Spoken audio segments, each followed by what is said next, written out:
Bismillahirrahmanirrahim. Assalamualaikum warahmatullahi wabarakatuh. Baiklah, untuk malam ini di pertemuan ke-6 ya atau meet ke-6 untuk mata kuliah pengantar teknologi informasi, materinya yang akan Ibu bahas adalah mengenai hierarki data, metode akses record, basis data atau database, dan data warehouse atau gudang data. Jadi untuk pertemuan malam ini kita akan lebih membahas mengenai data ya atau database. Ya, penggunaan pengorganisasian data dan informasi. Nah, baiklah. Yang pertama adalah mengenai hierarki data. Jadi, seperti yang kita semua sudah ketahui bahwa informasi yang kita butuhkan itu kan semuanya berasal dari data ya. Informasi yang kita butuhkan semuanya berasal dari data. Nah, data itu sendiri banyak jenisnya dan juga jumlahnya yang sangat besar. Nah, untuk data ini sendiri mempunyai hierarki data ya, atau ada tingkatan data. Nah, apa gunanya hierarki data? Hierarki data ini nanti bermanfaat di dalam mengorganisir data-data tersebut. Jadi hierarki data dibagi menjadi 6 tingkatan ya, atau 6 hierarki data berdasarkan ukuran dari yang paling kecil sampai yang paling besar. Nah, di sini kita lihat yang pertama dari yang paling kecil ada bit, lalu ada byte, ada field, ada record, ada file, dan ada database. Nah, semua data dari yang tingkatannya tadi dari yang paling kecil yaitu dari bit yang nantinya akan diproses sehingga menjadi sebuah database yang paling besar. Nah, unit yang paling kecil dari suatu database dari data ini adalah bit ya. Jadi bit ini merupakan sebenarnya singkatan dari binary digit ya, bit binary digit atau bilangan binary. Nah, binary atau angka biner ini itu hanya terdiri dari angka 1 dan angka 0. Nah, angka biner ini atau bilangan biner ini jika digabungkan menjadi 8 digit, nanti bisa mengidentifikasikan sesuatu, yaitu baik angka, huruf, ataupun simbol. Nah, 8 angka biner ini, bit ini, jika dikelompokkan akan disebut juga dengan byte. Nah, maka urutan tingkatan yang kedua setelah bit, dari yang paling kecil ya, setelah bit adalah byte. Nah, jika byte ini merupakan sebuah angka, huruf, maupun simbol, maka kumpulan dari byte ini disebut juga dengan field. Nah, yang selanjutnya yaitu tadi bit, byte, dan field. Jadi kumpulan dari suatu byte ini disebut juga dengan field. Nah, untuk field itu sendiri tidak terbatas hanya tulisan saja ya. Field bisa juga gambar. Nah, field-field yang saling terkait akan membentuk sebuah record. Nah, di atasnya field ada lagi yaitu record.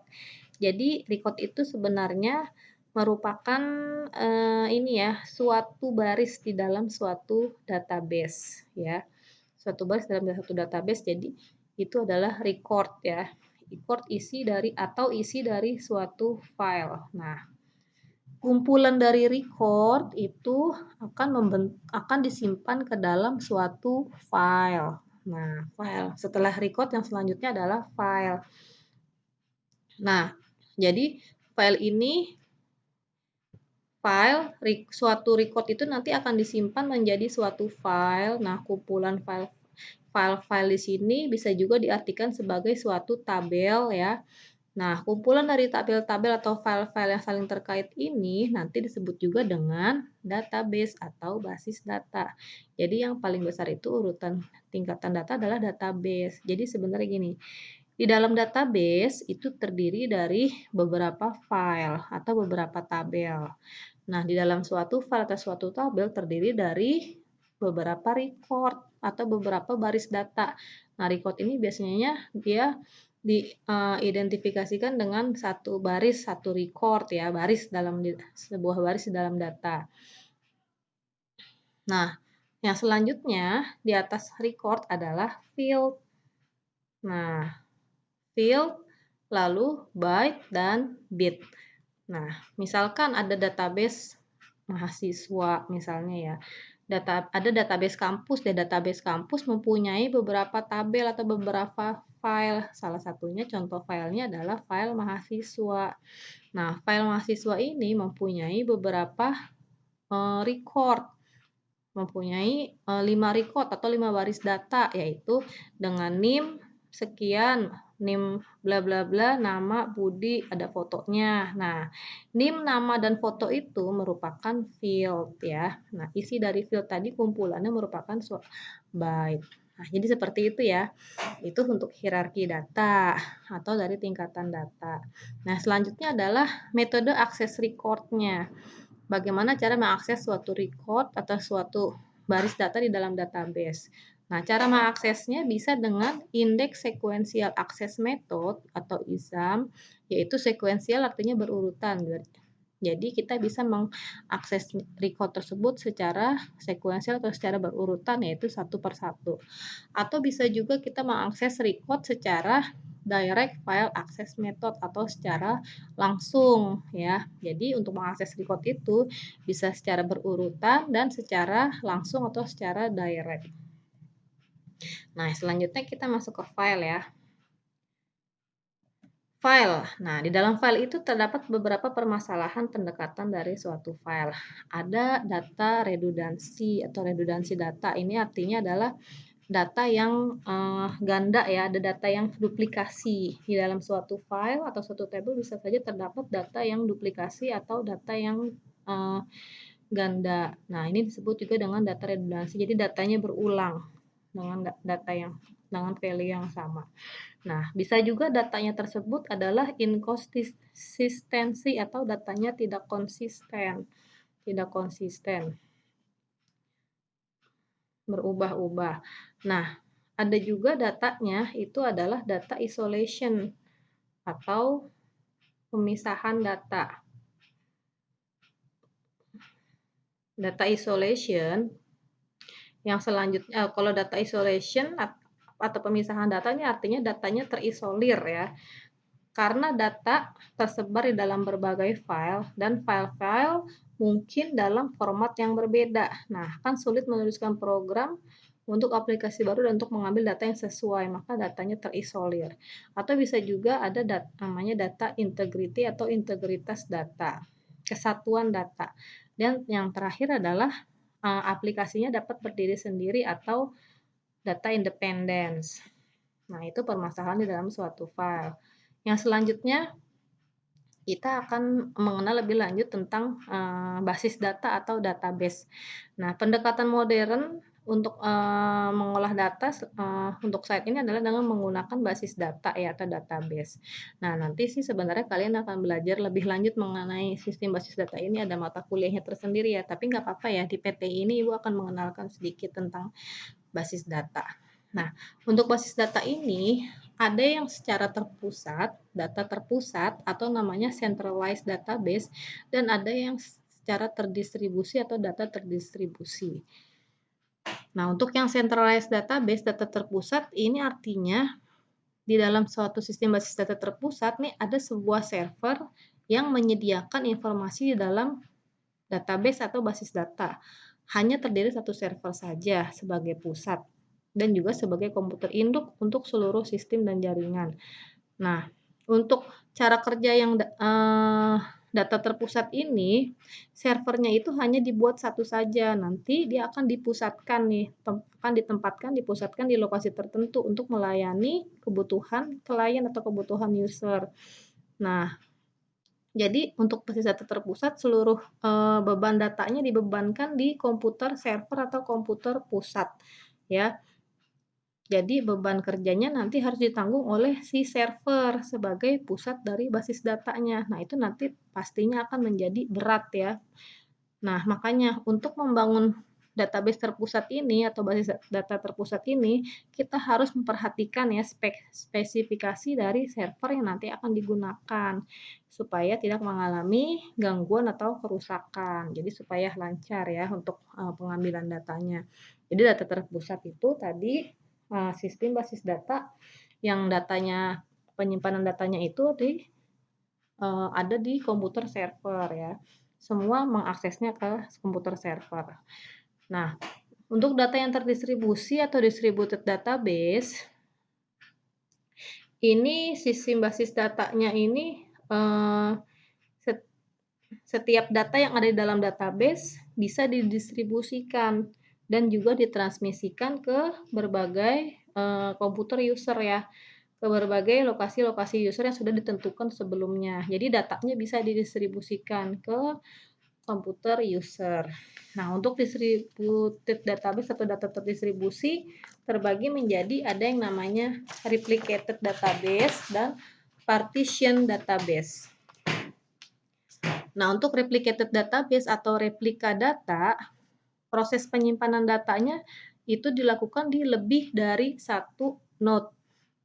Maksudnya satu node itu penyimpanan datanya disimpan di lebih dari satu komputer ya. Satu komputer atau satu node. Nah, tujuannya untuk apa? Untuk meningkatkan ketersediaan data. Jadi untuk apabila ternyata datanya tidak ada di komputer server, dia sudah ada di dalam komputer klien, komputer usernya. Jadi untuk meningkatkan ketersediaan data ya buat membackup. Jadi hanya menyalin data dari database dari satu server ke server lain. Jadi semua usernya bisa berbagi data yang sama. Nah, untuk partition database berarti pemisahan ya, pemisahan database untuk menghasilkan tabel atau database yang optimal. Nah, itu untuk database terdistribusi atau distributed database. Nah, lalu bagaimana cara pembuatan basis data? Nah, sini akan Ibu jelaskan sekilas ya. Nanti ada mata kuliahnya sendiri nih untuk basis data. Nanti akan dipelajari lebih dalam di sana. Di sini hanya sekilas aja ya. Nah, untuk pembuatan basis data atau database itu bisa dengan menggunakan konsep entity relationship ya, ER modeling atau entity relationship diagram, diagram hubungan entitas. Nah, diagram hubungan entitas ini seperti apa? Nanti kita akan membuat ada yang namanya entitas. Entitas itu biasanya penamaannya dengan kata benda. Entitas classes ini adalah entitas kuat. Lalu ada instance, entitas lemah. Lalu ada identifier. Identifier ini maksudnya adalah atribut ya, atribut atau field. Dan ada yang namanya relationship atau hubungan. Nah, misalkan dosen mengajar mahasiswa. Nah, dosen di situ dikatakan sebagai suatu entitas. Nah, penamaannya harus kata benda. Mengajar itu relationship hubungannya antara dosen dan mahasiswa itu adalah mengajar. Nah, biasanya relationship itu penamaannya harus kata kerja. Dan mahasiswa itu merupakan entitas, jadi penamaannya harus kata benda. Nah, contoh simpelnya seperti itu ya. Dan nanti ada simbol-simbolnya juga. Kalau entity atau entitas itu biasanya simbolnya persegi panjang. Nah, relationship itu simbolnya belah ketupat. Nah, identifier ini adalah atribut. Atribut itu adalah merupakan identitas atribut dari si dosen. Misalkan si dosen mempunyai yang namanya kode dosen atau nama dosen. Nah, kalau mahasiswa biasanya atributnya dia biasanya apa yang dipunyai oleh si mahasiswa yaitu nomor induk mahasiswa, NIM. Nah, identifier itu atributnya ya, atribut dari suatu entitas. Kalau mahasiswa dia punya NIM, punya nama, punya alamat. Nah, nanti akan dipelajari lebih lanjut di sistem basis data. Lalu yang terakhir dengan cara normalisasi ya. Ini juga ada tahap-tahapannya normalisasi, nanti ada pelajarannya sendiri. Nah, yang selanjutnya adalah database manajemen sistem atau DBMS. Itu bisa dengan model data, data definition language, data manipulation language, dan data dictionary. Ya, biasanya ini dengan data definition language itu adalah suatu bahasa yang digunakan untuk mendefinisikan suatu data. Misalkan kita ingin membuat suatu database baru atau ingin membuat tabel baru, ingin mengubah tabel. Nah, itu dengan menggunakan bahasa DDL atau data definition language. Ya, perintahnya misalnya create table, create database. Nah, ini namanya nanti kita akan belajar yang namanya bahasa query atau SQL ya. Nanti ada di mata pelajaran sistem basis data. Nah, untuk data manipulation language itu adalah bahasa yang digunakan untuk memanipulasi data. Contoh perintahnya itu adalah insert, update, delete. Nah, untuk data dictionary itu merupakan kamus data ya, kamus data. Nah, yang selanjutnya adalah logical data model. Logical data model terbagi menjadi ada yang model basis data hierarki, hierarchical data model, model basis data jaringan, network database model, dan model basis data relasi atau relational database model. Untuk yang hierarki ini modelnya berarti dia seperti tingkatan ya, hierarki, atau biasanya disebut juga sebagai model pohon.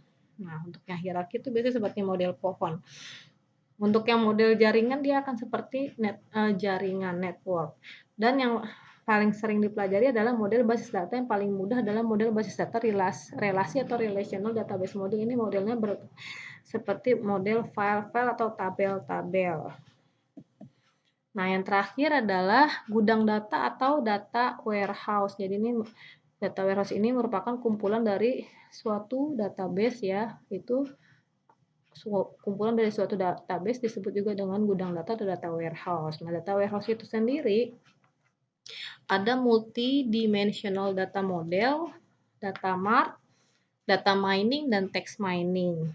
Nah, untuk multidimensional data model adalah cara pandang melihat data berdasarkan cara pandang multidimensional. Jadi, multidimensional data model ini merupakan variasi dari model relational yang menggunakan struktur multidimensional ya untuk menjelaskan relasi antar data. Nah, kalau data mart ini bagian dari data warehouse ya yang mendukung pembuatan laporan dan analisa data pada suatu unit. Bisa pada suatu unit, pada suatu bagian atau suatu operasi di dalam suatu perusahaan. Jadi data mart ini sebenarnya ini ya merupakan miniatur dari data warehouse. Nah, contohnya misalkan ada departemen penjualan, departemen persediaan dan pengiriman, departemen keuangan. Data mart juga digunakan untuk memberikan informasi kepada segmen fungsional organisasi. Nah, yang selanjutnya ada data mining. Mungkin ada yang tahu artinya mining, menambang ya, mining. Mining itu kan artinya menggali ya, menggali. Jadi mencari nilai tambah. Jadi data mining itu serangkaian proses untuk menggali nilai tambah dari suatu kumpulan data berupa pengetahuan yang selama ini tidak diketahui secara manual. Jadi artinya mining di sini usaha untuk mendapatkan barang berharga maksudnya ya. Jadi data mining itu proses untuk penggalian pola-pola. Jadi untuk mencari pola-pola dari suatu data. Nah, itu data mining, menggali data.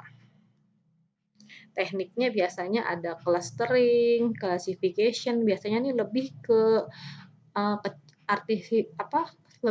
artificial intelligence ya kalau data mining ini pelajarannya, atau kecerdasan buatan.